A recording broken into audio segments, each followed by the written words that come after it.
give you an update on. I'm just going to run through this information and feel free to ask questions as we go here. If you look at the left column for pre-redesign, we have projected our expenditures for FY13 at $3,287,520. The available funding that we budgeted for those expenditures on is our property tax levy at we didn't budget this amount, but we had $1.8 million to work with. We also have property tax relief payment that we can budget for at $776,663. State payment program revenue at $30,000. Our case management at $340,247, and then our local purchase at $68,224 for a total funding amount that we could, if we accessed all of this, we would have $3,015,764 available to us to fund services. And we estimated our ending fund balance with those figures at $1,011,128. If you go to the next column, you see that things are very much changed now that we're post-redesign. On our projected expenditures, I have included a 2-month carryover for our Medicaid bills because the Medicaid as of July 1st now is with the state. So we will have no non-federal share that we will reimburse to the state, but we still will have May and June's bills that will be paid out in fiscal year 13. So I've allowed for about $300,000 because our monthly DHS bills are about $150,000 total. So I've allowed for that carryover into next year in that projected expenditure amount at $1.1 million. We are losing, in comparison to those figures, we are losing expenditures of $2,100,162. That's the difference between the projected on the top, those two top numbers there.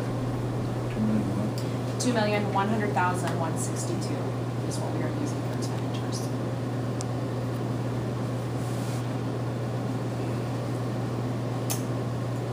Property tax levy, we are levied at 53%, which there's a discrepancy in this because we levied for $950,000. It probably is the way that my spreadsheet that I'm going to hand you out next shows the amount, but it's $955,334, which is 53% of our property tax levy. But I believe we certified at the $950 even. Is that correct? Okay. That's what I recall. But and when I put this together, I budgeted 53% of the 1.8. It actually comes out a little bit higher, which is, it's a small amount, $5,334. We lose all of our property tax relief this year, so we go from $776,000 down to zero. Our state payment, we still, for this year that we're in now, we are going to continue to receive reimbursement for all state cases that we are funding in Carroll County. That's just for this year. We don't know what's going to happen for FY14, but the way it stands today, barring any changes, all of those state cases become residents of our county. So there will not be that state payment revenue. We just are going to fund them. We absorb those costs. Case management is in there, $340,247. That does not change, but we do lose our local purchase. So essentially, all of the state funds that we received, the state is going to retain to be able to cover those Medicaid costs, which changes our ending fund balance dramatically. I'm estimating, based on even losing those revenues, and we're losing the expenditures as well, so I'm estimating a fund balance at the end of this year of $2.5 million. Before I go into 14, questions about this?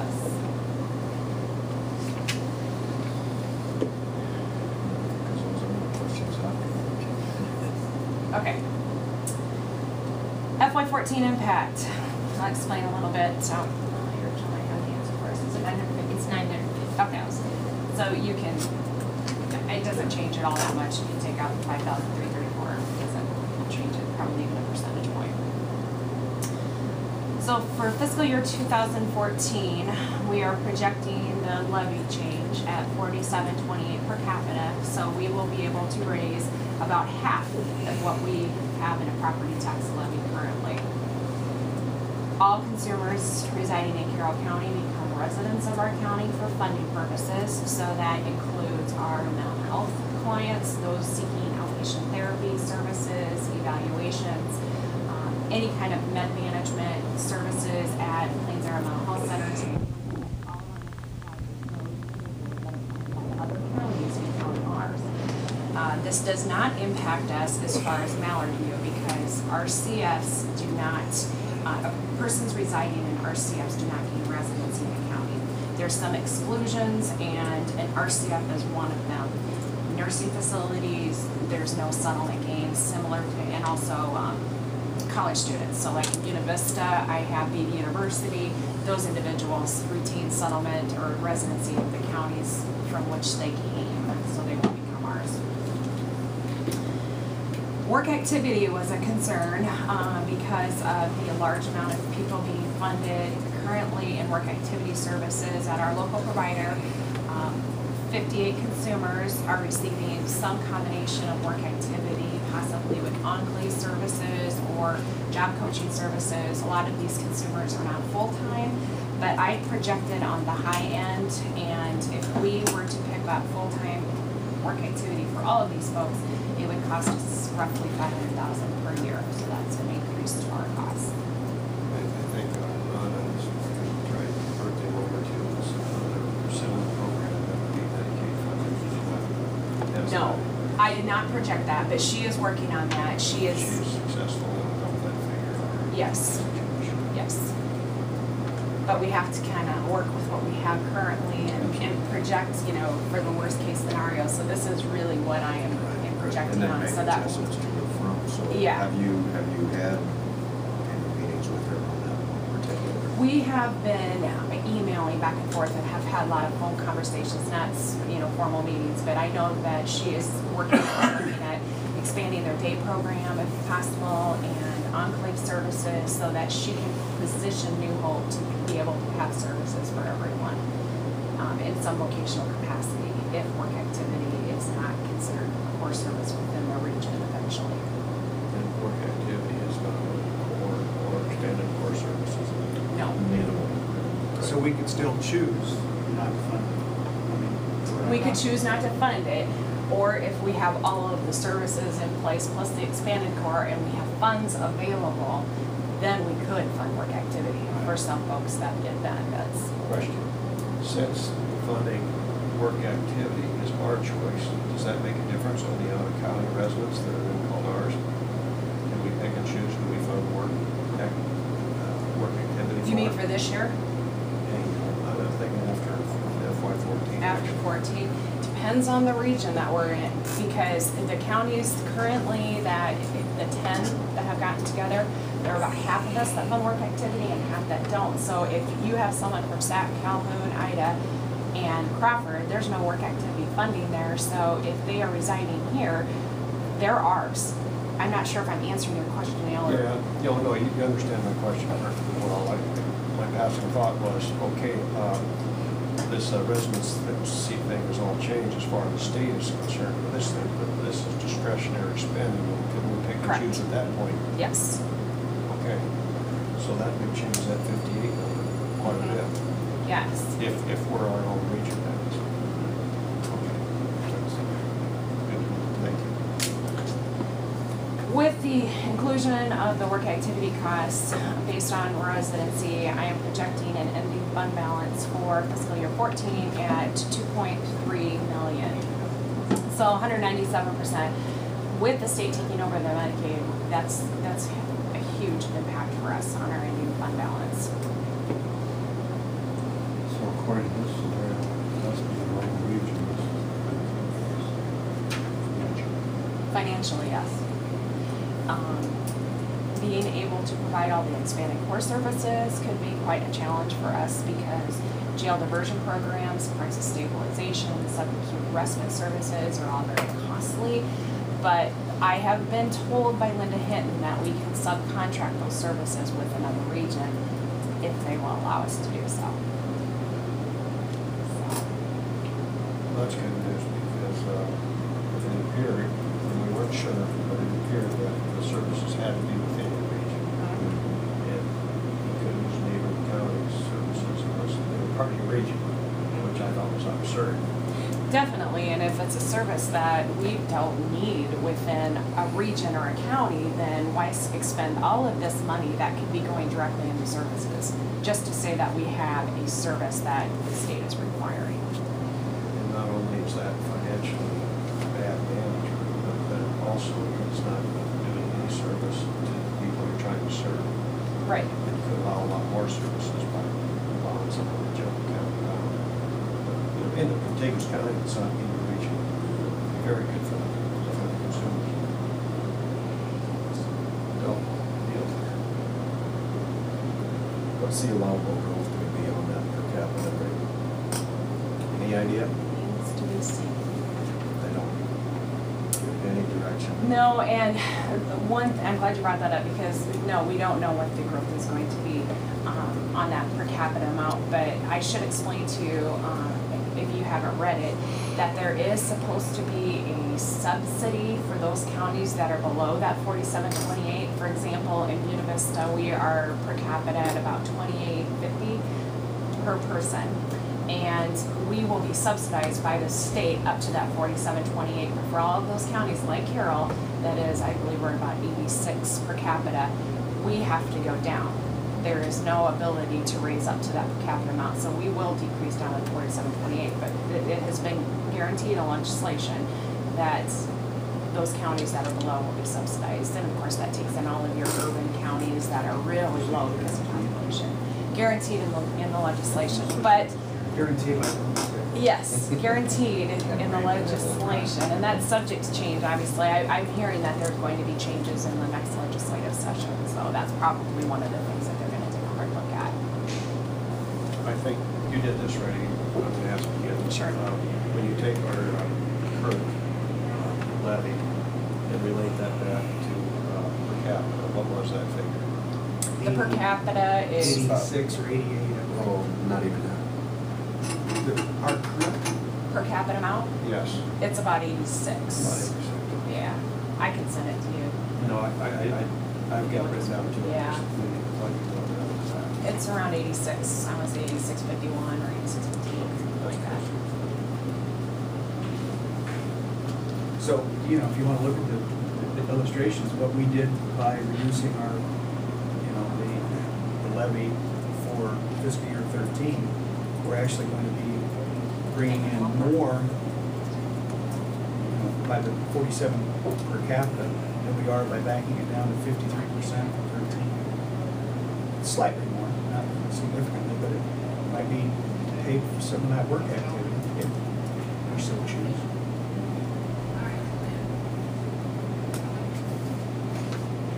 Are we going to be penalized for having these kind of carryover balances?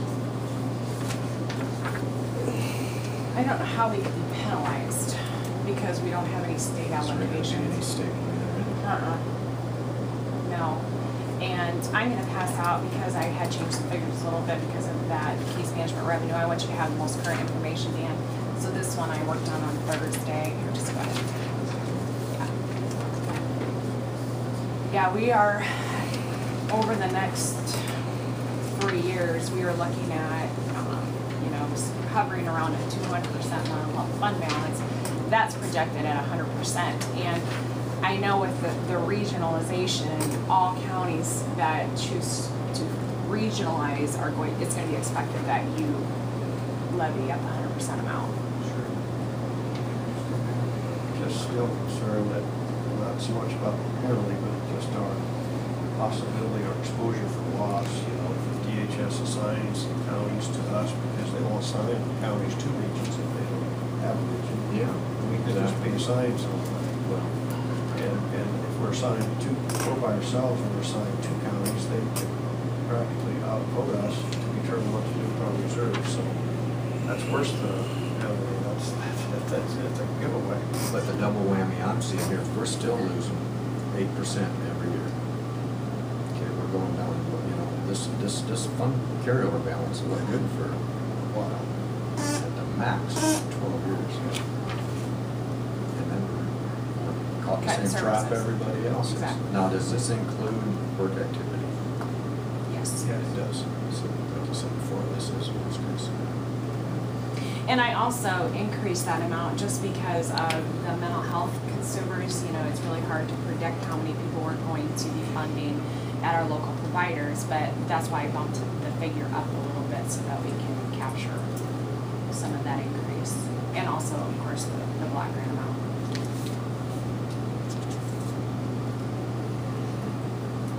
That's my concern, we keep losing. Yeah, we'll look real good here for 3 or 4 years. We're gonna be Longer losing, than that, if their allowable growth is only, we say 2%, and we're sitting here losing 8% every year, this is gonna catch us and bite us. Looking at ourselves, that's a real accurate view, but relative to other counties, they're gonna have that same situation, Sure they are. a lot worse than we have. It's gonna be accelerated that much faster. Yes, they will. So I still got a lot to learn how this is getting together and all that. I still don't understand. There are no It's benefits. a sinking ship statewide, we're just gonna float a lot longer. It's gonna cost the We state. don't know if they're gonna throw in our boat though either. That's right, we're gonna jump on here.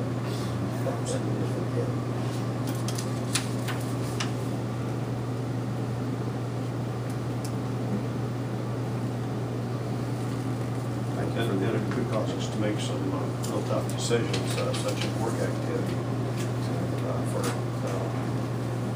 financial reasons. Those would be tough decisions to make. Donna, thank you for doing this. I know it was. You're welcome. You had to take several stabs at it to come out. Yeah. This was what we were looking for. Good. Exactly what we were looking for. And you also have the information on the services by county, and that will be discussed more at the meeting on July 11th. Right. And, you know, I think this pretty well cements how we feel about the belief to move ahead and still plan on trying to opt out and regionalize on our own. Because by this illustration and how it indicates as though we're going to be, I'm not going to say better off, but we're going to be no worse off than where we were from a financial perspective prior to redesign. But most importantly is it's still based upon whether or not we can run our own region. And we're still going to go ahead and move forward. I'm planning to be at that meeting. I think some of you are too. I think we're going to go ahead and still participate in those discussions about regionalization. You know, there may be some kind of light go off between now and we don't have to really make a decision until, what, February? Yeah, we have to have a letter of intent by May of next year, yes. So, you know, I think, you know, we'll still participate in those, but I think our design intent would be to remain, you know, an opted out county and to try and stand alone because this pretty well cements it in my mind. And, but remember, this is a best case scenario provided Carroll County does stand alone. And if we do not, then of course, it can take all of this and throw it into a wad. So this is exactly what we were looking for. Well, and a concern that I have as far as regionalization is, you know, the governance board is going to have a one county, one vote.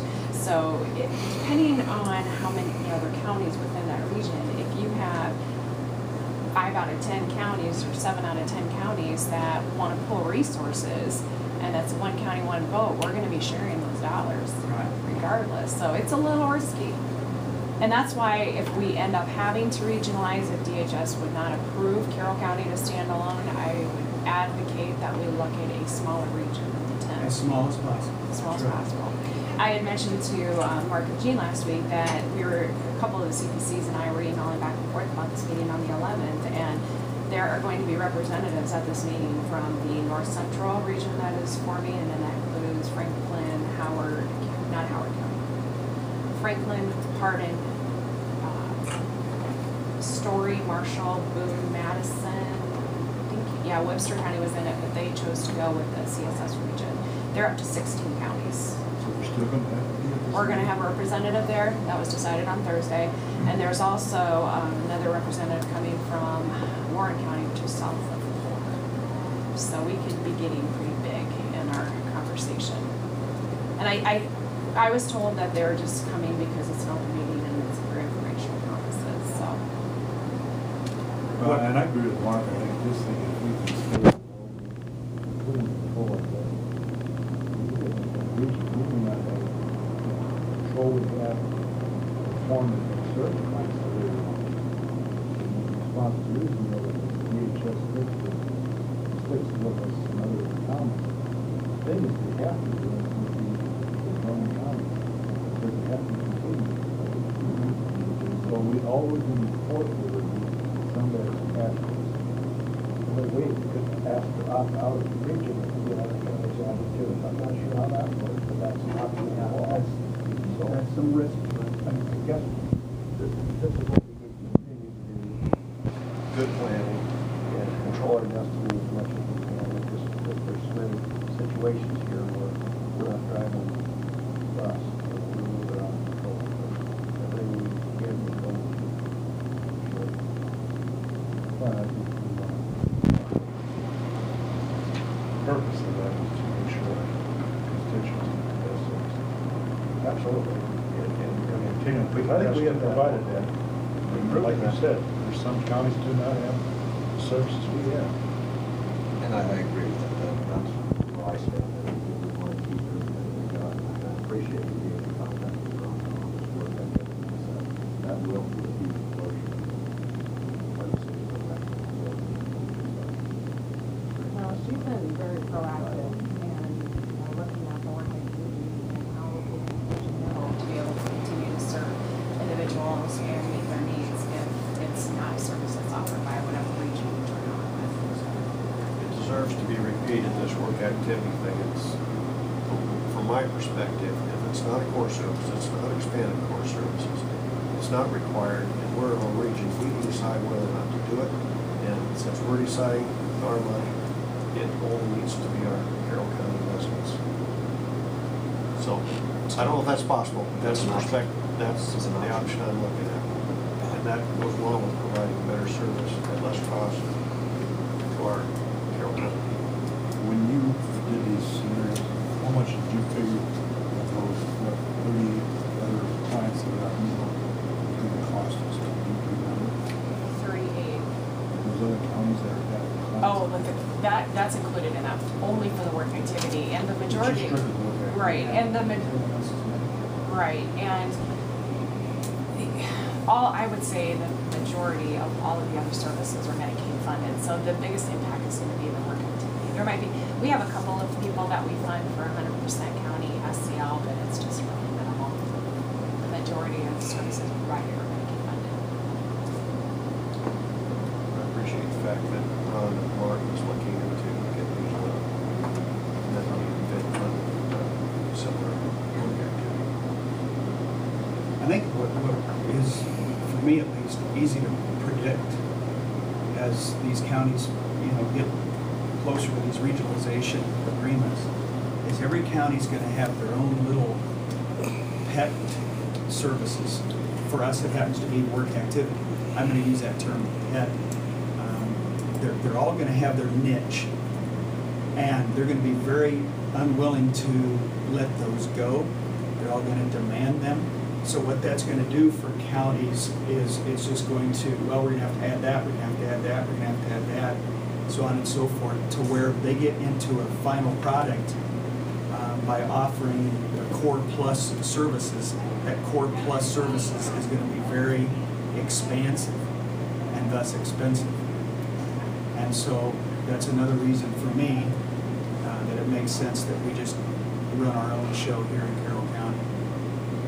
So I think our next step forward is to act in that regard. We're going to try and do this on our own. Well, and I think that that's a very good point, because I've already seen that even just with our small group of 6 CPCs trying to negotiate just the simplest of things, and everybody has their own opinion and values, and that's gonna be a challenge to put a service array together within a 10, 15 county region that everybody can agree upon if you're not open-minded. It's pretty hard to go back to our clients and say, we're no longer gonna do that because the region won't allow it. Right. Because the region is you, as far in their eyes. You know, it's You're the person. the point of services.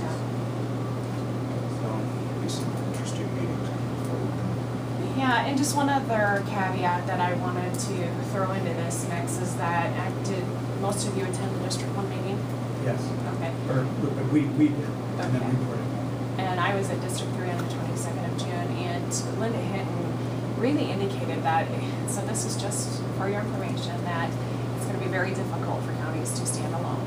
And that DHS's intent is to only allow 3 large urban counties to stand alone. That this was really put into the legislation for Polk County to be able to be their own region. So we're gonna have a long road ahead of us if we're going to try to stand alone as a region, because I think that DHS is gonna make it very difficult for us to do that. Now, to me, that it just contradicts itself, because isn't Polk County the reason this is all being done, because they couldn't handle it on their own? Polk County wants to, I believe they're gonna stand alone. I had heard at one But I time. mean, isn't it that was- the reason they had waiting list and everything else, Yeah. state vote? I have a greater concern about, I feel more confident about being able to stand alone than I do, we can stand alone and we win that battle, we win that argument, and then have someone thrown on to us. That's the one that really scares me. You know, we win the first battle, only to lose the second. And that might be Polk County. But needless to say, that's remains to be seen. Now, Linda, what she told Neil and myself, is she said, if that happens, then that's when it's time to engage your legislators, because it was the legislative intent is to ensure that county, when they were negotiating all of this, is that there's some counties out there, they were hearing from their constituents, there's some counties out there that want to opt out and stand alone, us being one of them. And so the legislators made the deal saying that we want to be able to have counties have that opportunity. Even though DHS might be saying, no, that isn't the way it's going to go, the legislative intent was for counties to opt out and remain standalone. So, now I'm going to switch this over to a political discussion, is we have 2 races in this district here, and I think that that's very important to all of us to visit with these candidates, is to make sure that that is a point of contention as they enter office. The winner would enter office and go into legislative session for 2013, is to remember that counties do want to remain independent, to opt out and stand alone. So, and I feel confident pretty much with our candidates that we have, that that was the way they had it.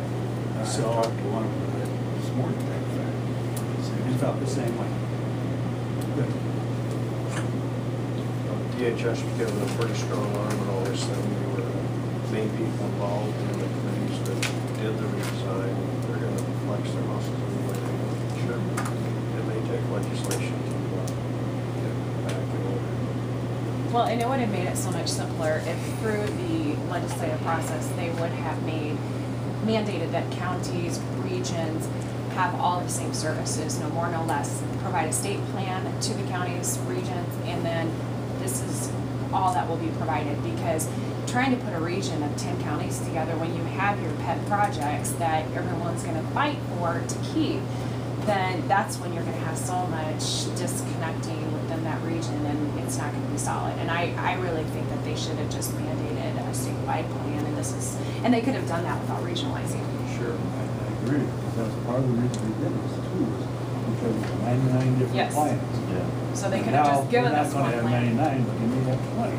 Exactly, and there's gonna be differences between the regions. It's only going to perpetuate that situation. Yes, very much so. So we didn't really solve anything by regionalizing and letting regions write their own management plans. I want to see where the state comes up with this money that they're going to back for those counties that they belong to. That's what that'd be one of the most interesting things for me. Where's that money going to go? We don't have a vision. Carroll County doesn't have to worry about that money. I know we don't, but I want to see. Maybe they're somebody- gonna take the per capita knots. My prediction